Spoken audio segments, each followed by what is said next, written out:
It's been a heavy day of military action here in the province. Blink, un podcast de BBVA, con Reyes Pariente.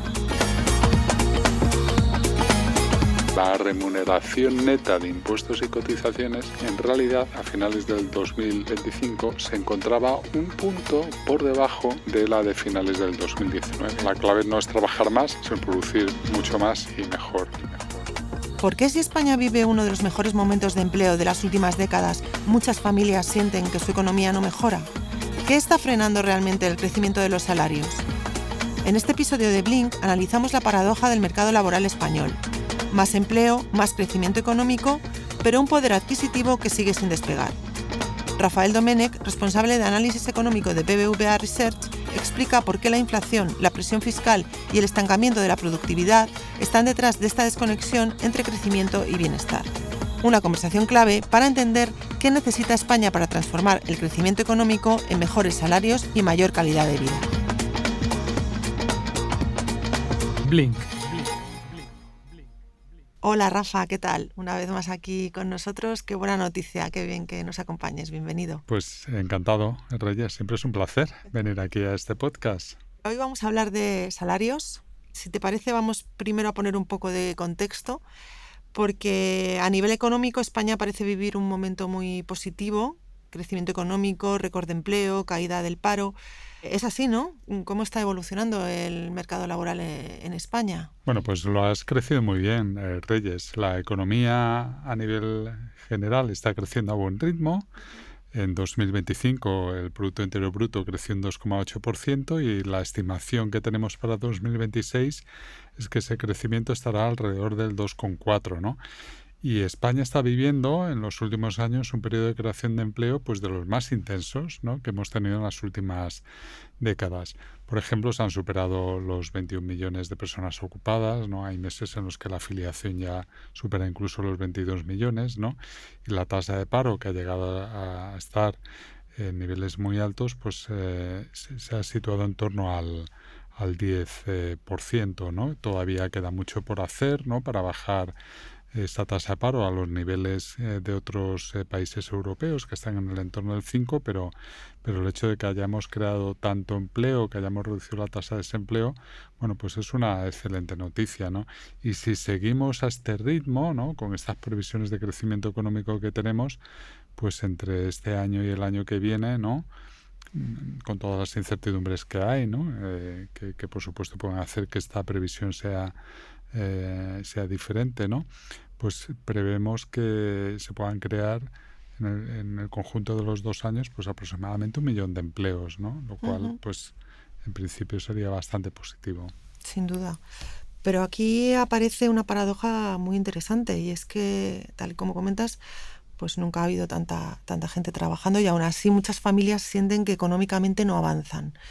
¿Esto lo avalan las cifras? ¿Qué está pasando concretamente con los salarios? Bueno, pues lo que planteas es una pregunta muy interesante, Reyes, porque es la distinta percepción que tenemos, que pueden tener las personas cuando analizan los datos micro, ¿no?, de cómo van evolucionando, por ejemplo, sus salarios, cuando los comparan con esas cifras macroeconómicas que acabamos de ver, ¿no? Es cierto que las personas en los últimos años, cuando miran, por ejemplo, sus nóminas, han podido observar que los salarios han ido aumentando, pero claro, lo hacen en términos nominales, ¿no? El problema es que el bienestar económico no depende de cuánto sube un salario en términos nominales, ¿no?, sino de cuánto poder adquisitivo conserva una vez que descontamos la inflación, ¿no? Y aquí es cuando las cosas ya empiezan a ser diferentes, ¿no? ¿Por qué? Pues porque a finales del 2025, por ejemplo, la remuneración media por asalariado, ¿no?, con todo el empleo que se ha creado, una vez que descontamos los efectos de la inflación y la medimos, por ejemplo, en términos del poder de compra de los bienes y servicios del Producto Interior Bruto, se sitúa solo un 3,6% por encima del nivel previo a la pandemia. Y esto es antes de restar lo que pagamos por cotizaciones sociales y por IRPF, ¿no? Pero es que además, claro, la inflación no es solo esa cesta de bienes y servicios que es el Producto Interior Bruto, ¿no? Hay una parte que para las personas es muy importante de su gasto, que es la vivienda. Y la vivienda ha aumentado mucho más que la inflación general, ¿no? Entonces, claro, esa percepción es que el salario real, una vez descontado los efectos de la inflación, ha subido poco, y si lo ponemos en relación con la capacidad de compra de la vivienda, pues ha aumentado todavía menos. Entonces, bueno, pues se da esta paradoja, ¿no? De que se crea mucho empleo, de que las empresas están asumiendo costes laborales mayores, tanto en términos nominales como en términos reales, pero eso no significa necesariamente que las personas trabajadoras tengan una percepción de que su bienestar ha mejorado. Y una parte, ¿no?, importante que explica esa brecha, ¿no?, entre las cifras macro y esa percepción micro de las personas es que España ha crecido más por acumulación de empleo, porque tiene muchas más personas trabajando que por personas de productividad. Bueno, has comentado que las empresas están asumiendo costes laborales cada vez mayores, pero por analizarlo un poquito más, ¿por qué ese esfuerzo tampoco se traduce en una mejora clara del poder adquisitivo de los trabajadores? Claro, te decía antes que el coste laboral aumenta para las empresas, tanto en términos nominales como en términos reales, pero esto no es todo lo que termina percibiendo luego un trabajador. ¿Por qué? Porque una parte de ese coste laboral va a impuestos y a cotizaciones sociales. Es lo que conocemos como la cuña fiscal entre el coste laboral para las empresas y el salario neto después de todos estos impuestos y cotizaciones sociales que reciben los trabajadores. ¿Y qué ocurre? Antes te decía, ¿no?, que el coste laboral total o el salario real con impuestos y cotizaciones, ¿no?, que ha subido un 3,6% durante esos 6 años, lo cual es poco, pero si le quitamos lo que han subido los impuestos y las cotizaciones sociales, que ha subido casi 9 puntos desde el 2019, entonces lo que tenemos es que la remuneración neta de impuestos y cotizaciones en realidad a finales del 2025 se encontraba un punto por debajo de la de finales del 2019, ¿vale? Un punto menos, ya una vez que corregimos por inflación, que corregimos por esa cuña fiscal, ese salario medio, y como tal pues hay que tener cuidado porque aquí hay efectos composición de los cuales ahora hablaremos, pero ese salario medio pues ha perdido un punto, ¿no?, en esos 6 años, ¿no? Y esto también pues contribuye a generar esa sensación de que, bueno, pues que esa percepción que tienen muchas personas de que su realidad económica, su micro, pues no va tan bien como la macro a nivel agregado, ¿no?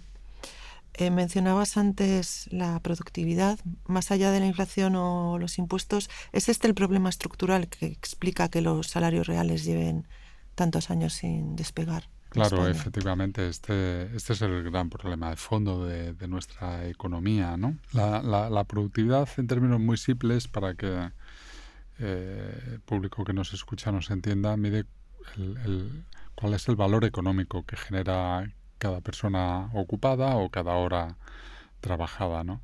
Y ahí llevamos mostrando un estancamiento muy importante, ¿no? De hecho, todo lo que ha crecido el Producto Interior Bruto en los últimos 6 años, de finales del 2019 a finales del 2025, es lo que ha crecido el número de personas ocupadas. Pero la productividad por persona ocupada es la misma que en 2019. Entonces, si la productividad no aumenta, es muy difícil que el salario aumente. De hecho, hay una correlación muy clara entre los países de la Unión Europea, ¿no? Los países que generan más productividad, que generan más valor por persona ocupada, son los que pagan mayores salarios. Y cuando cogemos a los 27 países en su conjunto, lo que nos encontramos es que el nivel de productividad explica el 97% de las diferencias salariales entre países, ¿no?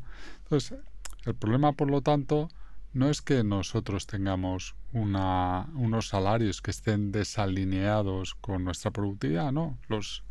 Cuando uno compara y hace esa comparación internacional, ve que el salario medio en España es el que se corresponde con la productividad media de una persona ocupada en España. Y estamos en el patrón que nos toca dentro de los países europeos, ¿no? Pero como no tenemos un crecimiento, no hemos tenido un crecimiento de la productividad media significativo durante estos 6 años, ¿no? Pues por lo tanto los salarios tampoco pueden crecer, no pueden ir mucho más allá, ¿no? ¿Por qué tenemos este problema, ¿no? Bueno, o sea, aquí lo que también hay que decir es que España es una economía suficientemente grande como para observar que hay empresas y ocupaciones en las que la productividad puede estar creciendo mucho, pero al mismo tiempo eso se puede estar viendo compensado porque está creciendo mucho el empleo y la actividad en empresas o ocupaciones que tienen una productividad por debajo de la media. Y por lo tanto, esto hace que en términos medios ese salario, esa productividad, pues dé esa sensación de estancamiento, ¿no? Seguimos teniendo muchas empresas que tienen un tamaño relativamente más pequeño que en otros países, ¿no? Y por lo tanto, pues la productividad también es menor que en las empresas medianas o grandes, ¿no? Bueno, yo aquí lo que espero es que tenemos por delante una oportunidad, ¿no? Que es toda la adopción de las tecnologías digitales, particularmente la inteligencia artificial. Tenemos un buen punto de partida como país. Si somos capaces de adoptarlo, ¿no? De que eso impregne todo nuestro tejido productivo y le dé un impulso a la productividad como hasta ahora no hemos tenido, pues esto se traduzca en salarios mayores y de una manera sostenida en el tiempo, ¿no? Que es lo que todos queremos. Desde luego. Bueno, un poco en línea con lo que estabas comentando ahora mismo, ¿qué tiene que pasar para que ese crecimiento económico se traduzca realmente en mejores salarios y más bienestar para la población? Bueno, pues lo primero que tenemos es que seguir creando empleo, ¿no? Esto es positivo, ¿no? Porque esto es lo que contribuye a reducir nuestra tasa de desempleo. Pero esto, siendo una condición necesaria, no es suficiente, ¿no? Como la conclusión de todo lo que estamos diciendo es que necesitamos también, como condición añadida, y este es el verdadero reto que tenemos, que la economía sea más productiva. Y para que la economía sea más productiva, tenemos que incentivar, generar un clima, ¿no? en el país que propicie pues más inversión empresarial, más inversión tecnológica, más innovación y también mejor formación, más capital humano, ¿no? Todo esto es lo que termina impulsando actividades con más valor añadido, empresas con mayor capacidad de crecimiento, que pueden aprovechar también esas economías de escala, ¿no? Y luego, ¿no? Dentro de, por supuesto, cuando hablamos de más capital tecnológico, de más innovación, pues aquí, como decía, ¿no? Tenemos que poner mucho énfasis en la adopción de la inteligencia artificial, ¿no? De todas estas tecnologías digitales, ¿no? En cuanto a la inversión productiva también, y de esto ya hablamos en un podcast anterior, hace poco, pues también es muy importante, ¿no? El esfuerzo que tenemos que hacer en inversión pública, porque la inversión pública son infraestructuras, ¿no? Entonces las infraestructuras también lo que permiten es que todo ese capital privado de las personas trabajadoras, de las empresas, sea más productivo, que podamos movernos, tener infraestructuras digitales, ¿no? Etcétera, de una manera mucho más eficiente, ¿no? Por lo tanto, en resumidas cuentas, la clave no es trabajar más, sino producir mucho más y mejor. Pues con eso nos quedamos. A ver si se logra. Muchísimas gracias, Rafa, por acompañarnos hoy en Blink. Nada, ha sido un placer, Reyes, como siempre. Igualmente. Muchas gracias. Nos vemos pronto. Gracias. Sigue a Blink en las principales plataformas de audio y a BBVA en redes sociales.